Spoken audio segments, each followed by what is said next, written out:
मेरठ में दोपहर की धूप का आनंद लेने के बाद समय हो जाता है मेरठ से विदा होने का, क्योंकि एग्ज़ाम हो गया है ख़त्म और हम जा रहे हैं दिल्ली के लिए। तो हमें जाना था मेरठ सिटी सेंटर। हम पहुंच जाते हैं रेलवे स्टेशन। रेलवे स्टेशन पहुंचने के बाद सीढ़ियों द्वारा हम पहुंच जाते हैं अपने प्लेटफार्म पर, जहाँ से हमें ट्रेन मिलेगी जो हमें दिल्ली तक ले जाएगी। यही वो पटरी है जिस पर ट्रेन आएगी। काफ़ी देर तक इधर उधर टहलने के बाद मुझे पता लगता है कि मेरी ट्रेन तो 2 घंटे देरी से आएगी, तो मेरा सर दर्द होने लग जाता है। तो फिर मैं मूंगफली लेकर आता हूँ और खाने लग जाता हूँ, क्योंकि समय भी मुझे पास करना था, सर्दी का मौसम भी था। तो एक भैया मिल जाते हैं, उनसे बातें करते हैं। कुछ देर के बाद हमारी ट्रेन आखिरकार आई जाती है।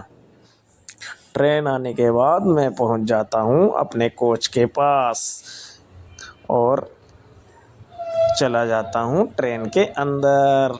उसके बाद मैं अपनी सीट पर पहुंचकर सबसे पहले चाय पीता हूं, क्योंकि सर्दी भी बहुत थी। सर्दी में चाय पीने का मज़ा ही कुछ और होता है।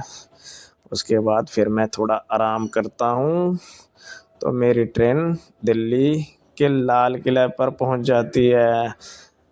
उसके बाद फिर मैं पहुंचता हूँ रेलवे स्टेशन। रेलवे स्टेशन उतरकर मैं सीढ़ियों द्वारा रेलवे स्टेशन के बाहर निकलता हूँ। बाहर निकलने के बाद फिर मुझे ऑटो लेना था, जिसके द्वारा मैं अपने घर जाऊंगा। तो फिर मैं बाहर जाकर ऑटो लेता हूँ और रवाना हो जाता हूँ घर की तरफ। घर की तरफ जाते हुए रास्ते में देखता हूँ तो कोई भी नज़र नहीं आता है, केवल सर्द हवाएं चलती हैं।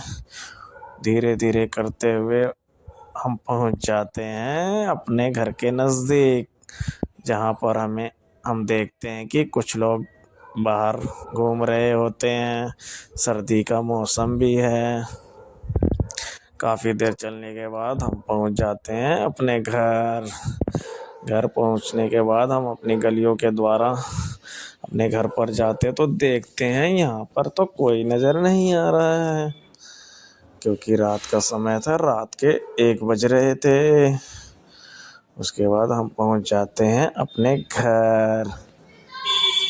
घर पहुंचकर हम चल देते हैं सोने के लिए, क्योंकि रात बहुत थी और नींद भी आ रही थी। तो गुड नाइट, मिलेंगे नेक्स्ट ब्लॉग में।